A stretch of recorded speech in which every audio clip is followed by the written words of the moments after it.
जैसा जैसा दिल्ली में गर्मियां बढ़ रही हैं वैसे ही राजनीतिक सर्द गर्मियां भी बढ़ रही हैं। दिल्ली की सातों सीटों पर इंडिया अलायंस सरकार बनाने जा रही है, ऐसा कांग्रेस का और आम आदमी पार्टी का दावा है। दिल्ली की जनता से जानने का कोशिश करेंगे कि उदित राज या फिर चंदोलिया साहब, क्या लगता है चाचा? कांग्रेस कांग्रेस ही आएगा? बदलाव चाहिए, बदलाव बिल्कुल। अच्छा, ये किन किन मुद्दों पर 25 तारीख को दिल्ली की जनता वोट देने जा रही है?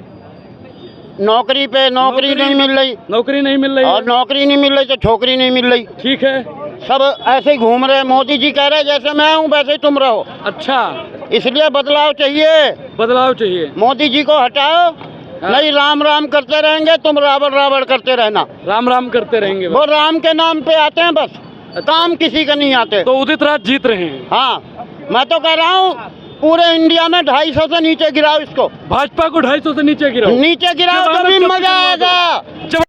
हाँ, जैसे केजरीवाल को झूठे में अंदर कराए ना, मैं तो कह रहा हूँ अगर केजरीवाल सीएम बन गया तो साले बीजेपी के आधे नेता अंदर हैं। अंदर हैं? वो तो सीएम है अभी भी। पता क्या कहता है? हाँ। कांग्रेस के टाइम में क्या कहता था? क्या कहता था?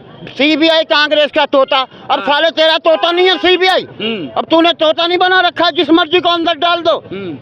मुझे डाल के दिखा। आपको भी अंदर जाना है? हाँ, बीजेपी अंदर डाला, मैं सालों को बैठ जाऊंगा भूख हड़ताल पे। चाचा आराम से, बीजेपी वाले ठंडा। अरे बीजेपी वाले कोई ठंडा नहीं करते, साला राम के नाम पे चूतिया बना रहे, राम के नाम पे। क्या लग रहा है भैया, दिल्ली की जनता इस बार बीजेपी की तरफ है या कांग्रेस की? नहीं, कांग्रेस की तरफ। कांग्रेस की तरफ। आप लोगों का मुद्दा क्या है? हम लोग रोजगार चाहिए। रोजगार। महंगाई महसूस होती है कभी? अरे महंगाई तो बहुत है, हम की 400 पार नहीं है। हाँ। वो 400 सब कुछ पार है, राशन सब 400 पार है। राशन 400 पार है। हाँ, तेल उल सब 400 पार। यही सो है। हमको इस बार दिल्ली की जनता कहाँ जा रही है भाई, ईमानदारी से बिल्कुल बताना। देखिए, कहीं ना कहीं बीजेपी इंडिया गठबंधन को लेके बीजेपी के विपक्ष खिलाफ में एक अंडर करंट है जनता में, और वो आपको कहीं ना कहीं 4 जून को आंकड़ों में परिवर्तित होता दिखेगा। अच्छा। जो बीजेपी 400 पार की बात कर रही है वो खोखला नारा है। खोखला है। उसके लिए इनको पाकिस्तान में और श्रीलंका में, नेपाल में यहाँ चुनाव लड़ना पड़ेगा। 129 के करीब सीट दक्षिण भारत में होती हैं, जहाँ पे इनका सुपड़ा साफ है टोटल। हाँ, सुपड़ा साफ है। बाकी उत्तर भारत में इनके जितने भी राज्य हैं, यूपी हो गया, एमपी हो गया, इनकी लगभग पूरे में से पूरी सीटें 2019 में इन्हें मिल चुकी हैं। हाँ। हर जगह अगर 5-5 सीट का भी नुकसान हो गया ना, तब भी बीजेपी 200 के नीचे आ जाएगा।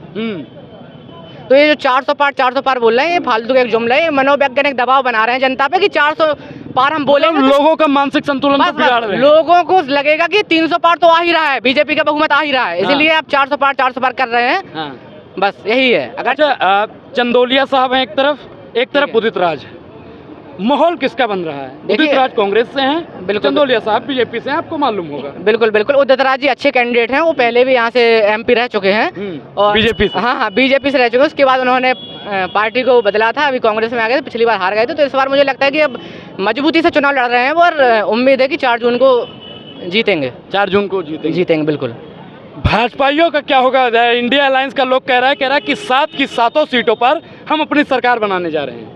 भाई 7 की 7 अगर बना रहे हो तो 6 प्रत्याशी तो उन्होंने चेंज किए हैं। हाँ। अगर काम किया होता, उन्होंने 7 एमपी अभी बीजेपी के थे दिल्ली में, अगर काम किया होता तो टिकट काटने नहीं पड़ते। 6 लोगों का टिकट काटा है, और मनोज तिवारी रिंकिया के पापा तो हार ही रहे हैं। रिंकिया के पापा तो हार ही रहे हैं।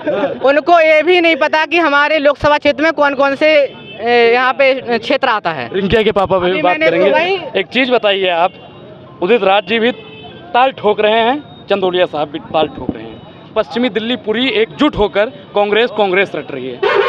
ऐसी क्या मजबूरी हो गई मोदी जी की कि 6 सांसदों को बदलना पड़ा? देखिए, पिछले 5 साल में 124 करोड़ का फंड सांसद निधि से आया। ठीक है। उसमें 30% खर्च हो पाया, 33% खर्च हो गया। 33% खर्च हो गया। बाकी का फंड कहाँ गया? 81 करोड़ रुपया लगभग कहाँ गया? तो इस कारण 6 करोड़ 6 सांसद हैं, उन्हें बदला गया है। कारण क्या था? कारण था करप्शन। उन्हें लग रहा था कि पुराने जो इन्होंने करप्शन किया है, लोग जान चुके हैं, इनकी हकीकत पहचान चुके हैं। इसलिए एक चेंज कर दो, नए लेके आओ, नए नए तरीके से करप्शन करेंगे। धंधा दो, चंदा दो, धंधा लो, तो 6 आएंगे तो फिर वो उस तरह से काम करेंगे।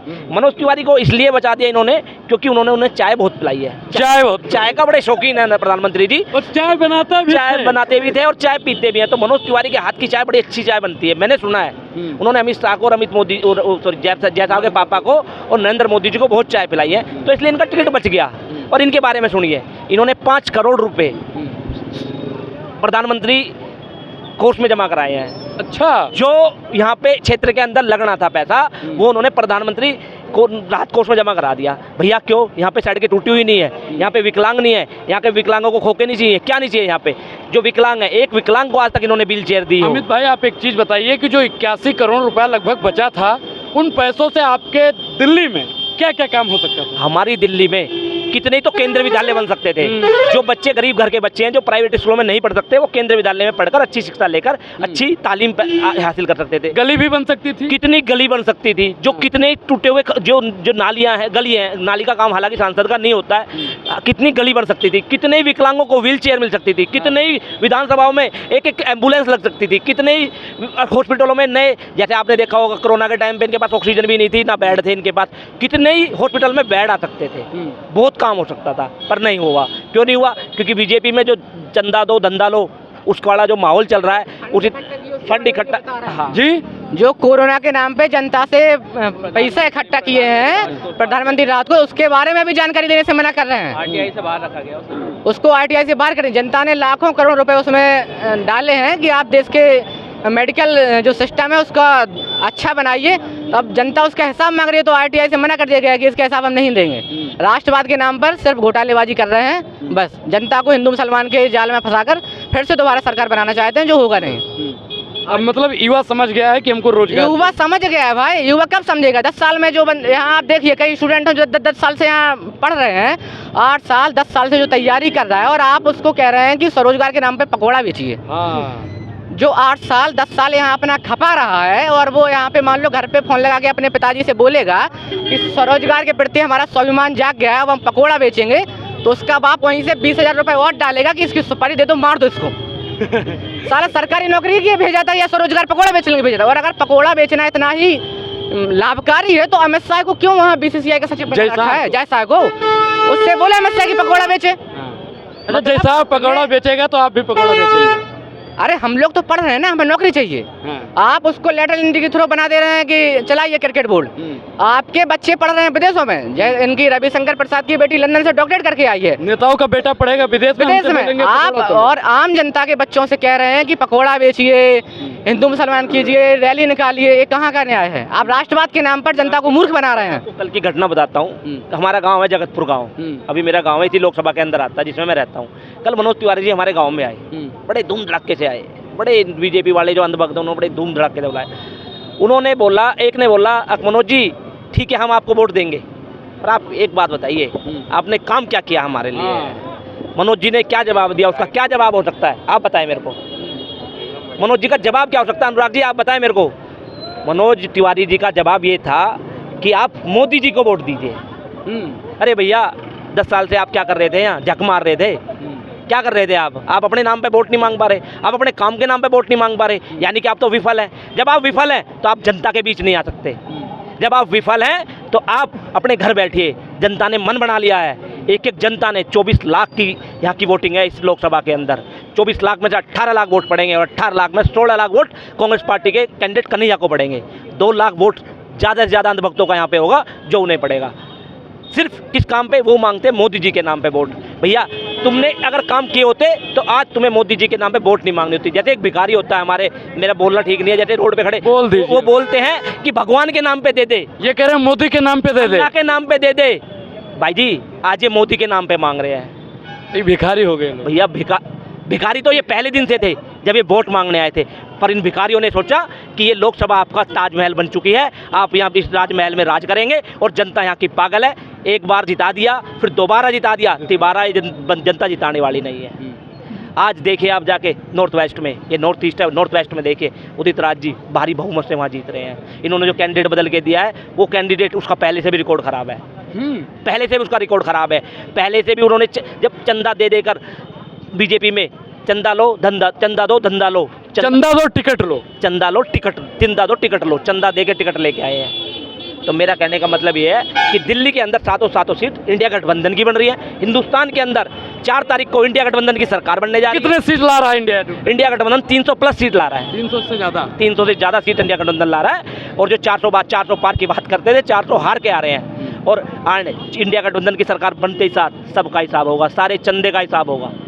जो चंदा लो धंधा दिया है ना, उस धंधे का भी हिसाब होगा और चंदे का हिसाब भी होगा। अडानी अंबानी का हिसाब भी होगा, नरेंद्र मोदी जी का भी हिसाब होगा, अमित शाह का भी हिसाब होगा। हिसाब होगा हर उस नेता का जिस नेता ने सीबीआई और ईडी को तोते की तरह यूज किया है और लोगों के पास भेज कर अपने यहाँ पर उन्होंने जमा किया है, अपनी वॉशिंग मशीन में लोगों को धोने का काम किया है। जनता परेशान है। जनता परेशान है, जनता त्रस्त है, जनता के पास तक कोई नेता नहीं पहुंचता। आज मनोज तिवारी का आप चलिए मेरे साथ इस लोकसभा के अंदर 24 लाख वोटर है, 24 लाख में से 18 लाख वोटर ऐसा होगा जो मनोज तिवारी की शक्ल नहीं देखी होगी, जिसने शक्ल नहीं देखी होगी। 70% वोटर ऐसा है। पश्चिमी दिल्ली का हाल बेहाल है, ऐसा लोगों का कहना है।